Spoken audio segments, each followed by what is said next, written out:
বিবর্তন একটি পরিচিত পরিবর্তনশীলতার প্রতীক, যা যুগ যুগ ধরে জাতি প্রজাতি ভেদে হয়ে আসছে পুরো পৃথিবী জুড়ে। মানব সভ্যতার বিবর্তনের ধারাতেই মানুষ হয়ে উঠেছে তথ্য ও যোগাযোগ প্রযুক্তিতে উন্নত থেকে উন্নততর, যার ফলশ্রুতিতে আমরা বিশ্বায়নের মতো যুগান্তকারী সাফল্য অর্জনে সমর্থ হয়েছি। ইন্টারনেট বিংশ শতাব্দীর একটি অভূতপূর্ব আবিষ্কারগুলোর মধ্যে একটি। এটি এখন পুরো পৃথিবীর সর্বাধিক ব্যবহৃত এবং বহুল জনপ্রিয় তথ্য ও যোগাযোগ প্রযুক্তিতে পরিণত হয়েছে। বর্তমানে সকল তথ্য যোগাযোগ প্রযুক্তির উন্নয়ন সাধনেও এই ইন্টারনেটের অবদান অবিস্মরণীয়। কিন্তু এই যুগান্তকারী প্রযুক্তিকেও আমরা একে অপরের ক্ষতি সাধনে, নিজের স্বার্থ সিদ্ধিতে ও বিভিন্ন অপরাধ সাধনে ব্যবহার করে আসছি, যার দরুন আমাদের গণপ্রজাতন্ত্রী বাংলাদেশ সরকার আমাদের নিরাপত্তার স্বার্থে এই সকল অপরাধ নিরোধনে তথ্য ও যোগাযোগ প্রযুক্তি আইন প্রণয়ন করেছেন 2006 সনে। বাংলাদেশ সরকারের ভিশন 2021-এর ডিজিটাল বাংলাদেশ গড়ার রূপকল্প বাস্তবায়নে সাইবার অপরাধ নামক যে বাধার সৃষ্টি হয়েছে, তা বাংলাদেশের মানুষকে তার দৈনন্দিন জীবনে এই যুগান্তকারী প্রযুক্তিগুলো ব্যবহার করে উন্নয়নের তীরে পৌঁছবার ক্ষেত্রে অন্তরায় হয়ে দাঁড়িয়েছে, যার দরুন আজকের এই সাইবার নিরাপত্তা কর্মসূচি। তথ্য ও যোগাযোগ প্রযুক্তি আইন 2006 সংশোধিত 2013, এই বিষয়টি যারা আইসিটিতে কাজ করছেন কিংবা ডিজিটাল বাংলাদেশ স্বপ্ন প্রতিষ্ঠা করার জন্য প্রত্যক্ষ পরোক্ষভাবে যে সকল প্রতিষ্ঠান কাজ করছেন তাদের প্রত্যেকটি সদস্যদের জানা খুবই প্রয়োজন। যদিও এই আইনটি 2006 সালে হয়েছে, কিন্তু দুঃখজনক হলো সত্ত্বেও যে এই আইনের ব্যাপারে যারা তথ্য প্রযুক্তি বিষয়ে পেশাজীবীরা রয়েছে তারা অনেকেই জানেন না। মূলত আমাদের এই সাইবার নিরাপত্তা কর্মসূচির মাধ্যমে আমরা সমস্ত স্তরের জনগণ এবং সকল পেশাজীবী, সেই সাথে বিভিন্ন জাস্টিস, জজশিপ এবং এডিসি, এএসপি, স্থানীয় পুলিশ প্রশাসনকে নিয়ে আমরা তথ্য যোগাযোগ প্রযুক্তি আইনের সঠিক প্রয়োগ এবং এজাহার করার পদ্ধতি এবং মামলায় যে সকল উপাদান অত্যন্ত গুরুত্বপূর্ণ সে সকল বিষয়গুলো আমরা তুলে ধরছি। আমাদের এই তথ্য যোগাযোগ প্রযুক্তি আইনে ইলেকট্রনিক এভিডেন্সকে আদালতে স্বাক্ষরিক দলিল হিসেবে গৃহীত করা হচ্ছে। এই ইলেকট্রিক্যাল এভিডেন্স অর্থাৎ এই ফরেনসিক সফটওয়্যার দিয়ে প্রাপ্ত রিপোর্ট কিভাবে আমরা পেতে পারি এবং এই সফটওয়্যারের মাধ্যমে প্রাপ্ত রিপোর্ট আমরা কিভাবে এজাহারে আমরা সংযুক্তি করব এবং সাইবার ক্রাইম হলে ভিকটিমদেরকে সাপোর্ট দেওয়ার জন্য এবং ক্রাইম সিন ইনভেস্টিগেশনের জন্য আমরা কি ধরনের প্রসেসগুলো পালন করব, আমাদের এই সাইবার নিরাপত্তা কর্মসূচিতে এটা বিশদভাবে উল্লেখ করা হয়েছে। সেই সাথে তথ্য যোগাযোগ প্রযুক্তি বিষয়ক অপরাধ, যাতে তথ্য যোগাযোগ প্রযুক্তি বিষয়ক আইনে যাতে এই মামলাগুলো হয় সে ব্যাপারে আমরা বিশেষ দৃষ্টি আকর্ষণ করছি স্থানীয় প্রশাসনকে, এবং আমরা ফৌজদারি কার্যবিধিতে এবং ব্রিটিশ আইনে যে ধরনের সেকশনগুলো আছে সেসব সেকশনগুলো দিয়ে সাইবার ক্রাইম যাতে আমরা মামলা না করি। আমাদের বাংলাদেশে ইন্ডিভিজুয়ালি সাইবার ক্রাইমের জন্য তথ্য যোগাযোগ প্রযুক্তি আইন 2006 সংশোধিত 2013 এটি রয়েছে। সেই আইনে যাতে মামলাগুলো করা হয় আমরা সেই বিষয়ে আমরা এই কর্মসূচিতে সর্বোচ্চ গুরুত্ব দিয়েছি।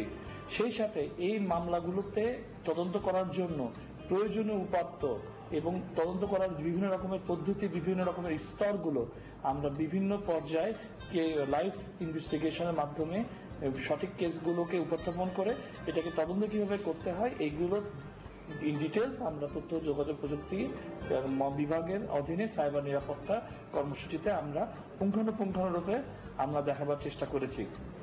এছাড়াও আমাদের ইন্টারনেটের ভালো মন্দ দিকগুলোর ব্যাপারে আমাদের অভিভাবকদের সাথে সন্তানের খোলামেলার দিকগুলো আলোচনা করার ব্যাপারেও এখানে আমরা আলোচনা করেছি। সন্তানরা কখন কিভাবে ইন্টারনেট ইউজ করবে এবং কি কি লক্ষণ দেখলে বুঝতে পারবেন তার অভিভাবক যে তার সন্তানেরা সাইবার ক্রাইমের শিকার, এবং সাইবার ক্রাইমের শিকার হলে তাদের প্রয়োজনীয় কি কি স্টেপসগুলো আছে সেসব বিষয়গুলো আমরা ইন ডিটেল আলাপ করেছি। গণপ্রজাতন্ত্রী বাংলাদেশ সরকারের তথ্য যোগাযোগ প্রযুক্তি বিভাগ এবং ইনসাইড বাংলাদেশ ফাউন্ডেশনের যৌথ সমন্বয়ে আমাদের একটি 24 ঘন্টা হেল্প ডেস্ক আছে, যে হেল্প ডেস্কের মাধ্যমে আমরা ভিকটিমদেরকে সাহায্য করছি এবং সেই সাথে স্থানীয় পুলিশ প্রশাসনদেরকে সাইবার ক্রাইমকে ইনভেস্টিগেশন করার ব্যাপারে প্রয়োজনীয় ফরেনসিক সফটওয়্যার এবং ইলেকট্রনিক এভিডেন্স সংগ্রহ করার জন্য আমরা সার্বক্ষণিক সহযোগিতা করে যাচ্ছি।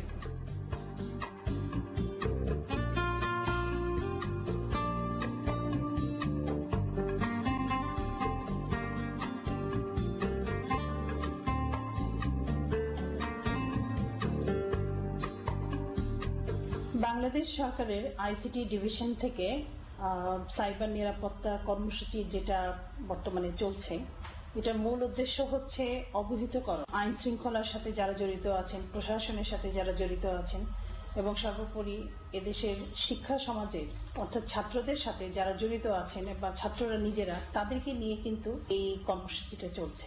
আমরা বর্তমানে এই কর্মসূচির আওতায় বাংলাদেশের 64টা জেলায় ন্যূনতম 3টি করে আমরা সেমিনার করে যাচ্ছি, যেটাতে আইন শৃঙ্খলা বাহিনী সহ প্রশাসনের সকলকে নিয়ে আমরা একটা সেমিনার করে থেকে জেলা প্রশাসকের কার্যালয়ে, আর এছাড়া কলেজে, বিশেষ করে মহিলা কলেজে তো অবশ্যই একটি করে প্রোগ্রাম করা হয় এবং কোএডুকেশন যে কলেজগুলো আছে সেগুলোতেও আমরা এই সেমিনারটা করে থাকি। এখানে মূল উদ্দেশ্যটাই হচ্ছে আইসিটি আইন যেটা বাংলাদেশ গভর্নমেন্ট প্রণয়ন করেছে সেটার আওতায় সাইবার সিকিউরিটিকে যেভাবে দেখা হয়েছে বা সেখানে যে অপরাধগুলো বর্ণনা করা হয়েছে, অপরাধের শাস্তি কি হতে পারে, এটা সম্পর্কে এখনো মানুষ যথেষ্ট অজ্ঞ।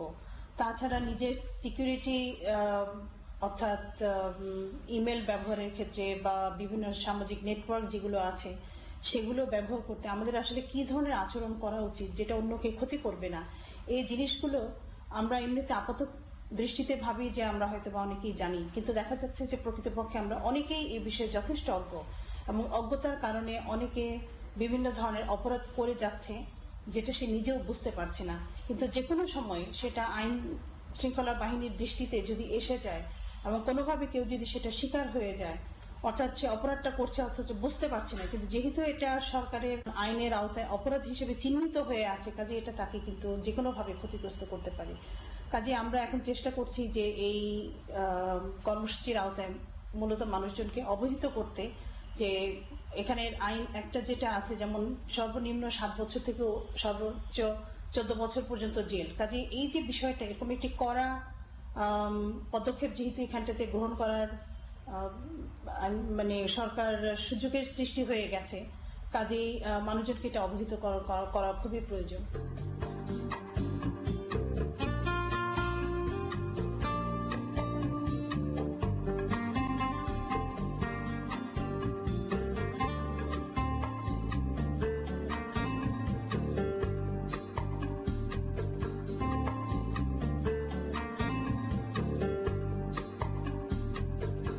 তথ্য ও যোগাযোগ প্রযুক্তির উন্নয়নের সাথে সাথে বেড়ে চলেছে আমাদের সাইবার অপরাধ।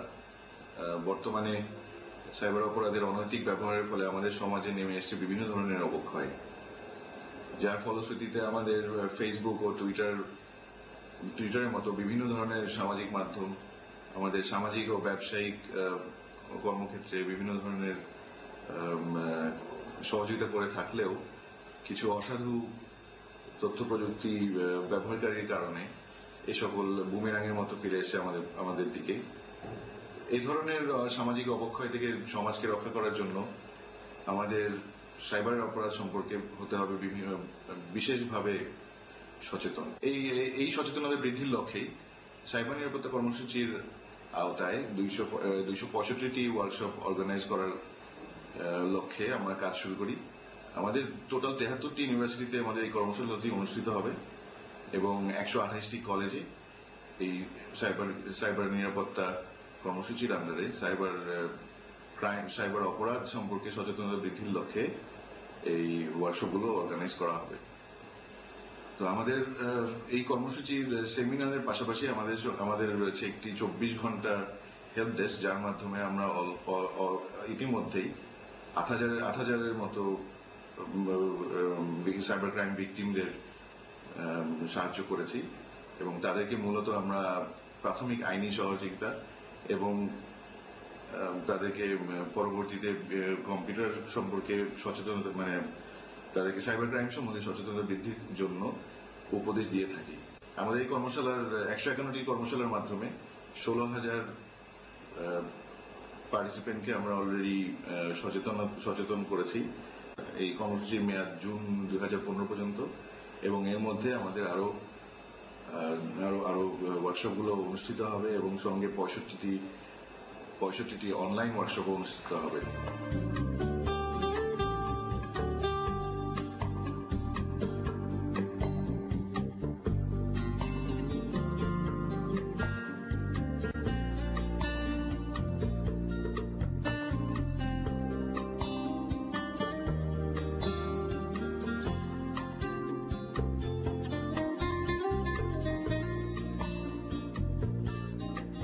তথ্য প্রযুক্তির অপরাধ হলো আমাদের সাইবার অপরাধ, এবং এই সাইবার অপরাধের জন্য যেসব ব্যক্তিরা অপরাধী বলে চিহ্নিত হয়ে থাকেন তারা সাধারণত ইন্টারনেট, কম্পিউটার বা এই ধরনের তথ্য প্রযুক্তির বিভিন্ন যন্ত্রপাতির মাধ্যমেই এই অপরাধ সংগঠন করে থাকেন।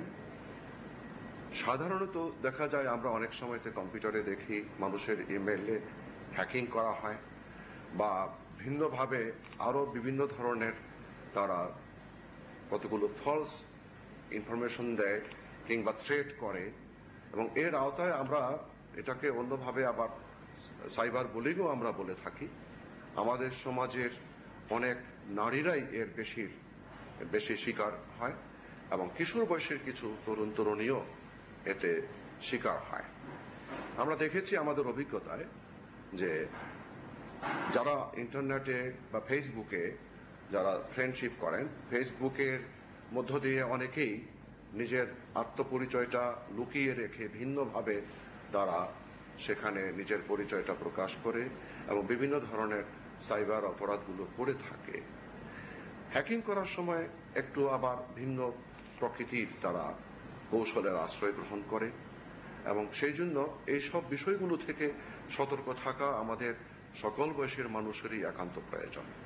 আইসিটি ডিভিশন থেকে এ পর্যন্ত যে কর্মসূচি নিয়েছি তাতে করে মানুষের মধ্যে সচেতনতা বৃদ্ধির জন্য মুখ্যতম কিছু কর্মসূচি আমরা হাতে নিয়েছি।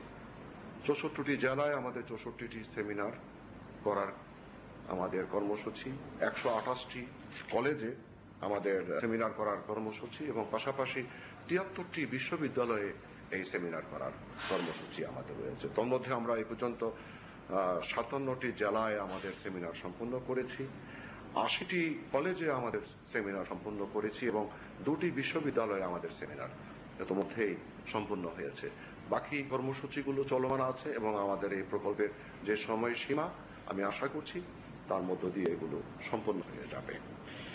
আমাদের স্কুল বা কলেজগামী যেই সব ছেলেমেয়েরা আছে এদের অভিভাবকদেরকে এইসব ক্ষেত্রে সতর্ক হওয়া দরকার, এবং তারাও তাদের ছেলে মেয়েদেরকে বোঝানো দরকার। বিশেষত যাদের ফেসবুকে ফ্রেন্ডশিপ থাকে তারা কার সাথে তারা ফ্রেন্ডশিপ করলো, কিংবা ইমেইলে ফ্রেন্ডশিপের মাধ্যমে তারা কোন বন্ধুর বাসায় কখন যাচ্ছে, বাইরের কার সাথে তার ফ্রেন্ডশিপ, এই বিষয়গুলোতে অভিভাবকদেরও একটু সতর্ক থাকা দরকার, এবং তারা তাদের সন্তান সন্ততির উপর একটু নজর রাখা দরকার। এবং এই তরুণ বয়সের ছেলেমেয়েরা আবেগী হয়, সেই জন্য তাদেরকে সুন্দরভাবে বুঝিয়ে শাসন না করে চমৎকারভাবে কাউন্সিলিং করে তাদেরকে এসব বিষয়গুলো বোঝানো যেতে পারে। আমরা জানি যে 2006 সালে আমাদের যে তথ্য প্রযুক্তি আইন হয়েছে সেটির কয়েকটি ধারা আছে। সেই ধারায় আমাদের সর্বনিম্ন শাস্তি 7 বছর এবং সর্বোচ্চ শাস্তি 14 বছর কারাদণ্ড, সেই সাথে অর্থদণ্ড আছে 10 লক্ষ টাকা থেকে 1 কোটি টাকা পর্যন্ত।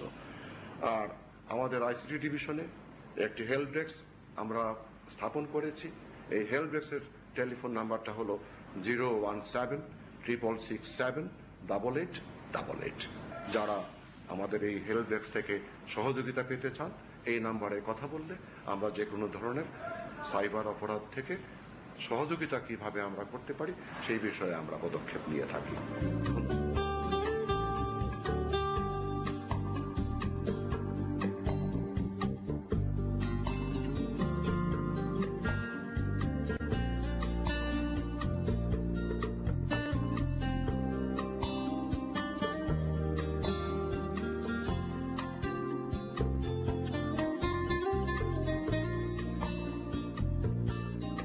এই সাইবার নিরাপত্তা কর্মসূচির উদ্দেশ্যগুলো হচ্ছে কম্পিউটার ব্যবহারকারীদের মধ্যে কিভাবে নিরাপদভাবে ইন্টারনেটের ব্যবহার বাড়ানো যায় তার পদক্ষেপ নিয়ে ডিজিটাল বাংলাদেশ গঠনে সহায়তা করা, তথ্য প্রযুক্তি ব্যবস্থা, তথ্য প্রযুক্তি আইন, নেটওয়ার্ক নিরাপত্তা, সাইবার অপরাধের ঝুঁকি এবং কম্পিউটার নিরাপত্তার বিষয়ে সতর্কীকরণ, সাইবার জগৎকে নিরাপদ রাখা এবং শক্তিশালী জাতি গঠনে সহযোগিতা করা, সাইবার অপরাধ নির্দিষ্টকরণের মাধ্যমে কম্পিউটার ব্যবহারকারীদের সাহায্য করা এবং সাইবার অপরাধ সম্পর্কে সচেতনতার পাশাপাশি উপদেশ প্রদান করা, তথ্য প্রযুক্তির ক্ষেত্রে আইনি সহায়তা এবং অন্যান্য দিক নির্দেশনায় সহায়ক ভূমিকা পালন করা। যারা সাইবার অপরাধের শিকার তাদেরকে 24 ঘন্টা সর্বাত্মক সহযোগিতা করার জন্য ব্যবস্থা করা। এর মাধ্যমে সাইবার ক্রাইমে আক্রান্ত ভিকটিমদের ফরেনসিক ডিটেকশন সাপোর্ট দেয়া। সমাজের বিভিন্ন স্তরে সাইবার ক্রাইমে আক্রান্ত ভিকটিমদের প্রাথমিক আইনি সহায়তা প্রদান করা। বিভিন্ন অর্থনৈতিক লেনদেন যা কম্পিউটার বা মোবাইলের মাধ্যমে হয়ে থাকে সেগুলো সুষ্ঠু নিরাপদে সম্পন্নকরণ সম্পর্কে জনগণকে সচেতন করা। 64টি জেলায় সভা, সেমিনার, কর্মশালা দ্বারা প্রয়োজনীয় পরিকল্পনা গ্রহণের পাশাপাশি সাইবার অপরাধ সম্পর্কে কম্পিউটার ব্যবহারকারীদের সতর্কীকরণের উদ্যোগ নেওয়া। জেলা পর্যায়ের 128টি কলেজে এবং 73টি সরকারি বেসরকারি বিশ্ববিদ্যালয়ে তথ্য প্রযুক্তি ব্যবস্থা, তথ্য প্রযুক্তি আইন, নেটওয়ার্ক নিরাপত্তা, সাইবার অপরাধের ঝুঁকি এবং কম্পিউটার নিরাপত্তার বিষয়ে সতর্কীকরণ কর্মশালা করা। সর্বোপরি দেশের আইন শৃঙ্খলা রক্ষাকারী বাহিনী, আইনজীবী, আইন বিশারদ, জুডিশিয়াল সার্ভিসের মাঠ পর্যায়ের কর্মকর্তা, বিচারক, জেলা ও উপজেলা পর্যায়ের ইন্টারনেট, আইসিটি ব্যবসায় জড়িত আগ্রহী ব্যক্তি, নারী ও শিশু নির্যাতন রোধে কর্মরত বিভিন্ন সংস্থার প্রতিনিধি, বিশ্ববিদ্যালয়, কলেজের আগ্রহী শিক্ষার্থীদের সাইবার ক্রাইম প্রতিরোধমূলক ট্রেনিং দেয়া এবং প্রকল্পের বাস্তব অভিজ্ঞতার আলোকে একটি সুনির্দিষ্ট সাইবার সিকিউরিটি আইন প্রস্তাব করা। কর্মসূচির বাস্তব অভিজ্ঞতার আলোকে সাইবার ফরেনসিক সাপোর্ট সেন্টার তৈরির প্রস্তাব করা। কর্মসূচির আওতাধীন বিভিন্ন কর্মশালা হতে প্রাপ্ত মতামতের আলোকে বিস্তারিত সাইবার সিকিউরিটি এজেন্সি ডিপার্টমেন্ট গঠনের রূপরেখা প্রস্তাবনা করা। সাইবার অপরাধে আক্রান্ত জনগোষ্ঠীকে অনলাইনে সহায়তা করা। আইন প্রয়োগকারী সংস্থা এবং প্রশাসনের কর্মকর্তা সহ সমাজের বিভিন্ন স্তরে জনগণের সাথে কর্মশালার মাধ্যমে তাদেরকে সঠিকভাবে তথ্য প্রযুক্তি আইন প্রয়োগে সহায়তা প্রদান। নিরাপদ সাইবার জগৎ, এটাই হোক আমাদের আজকের শপথ।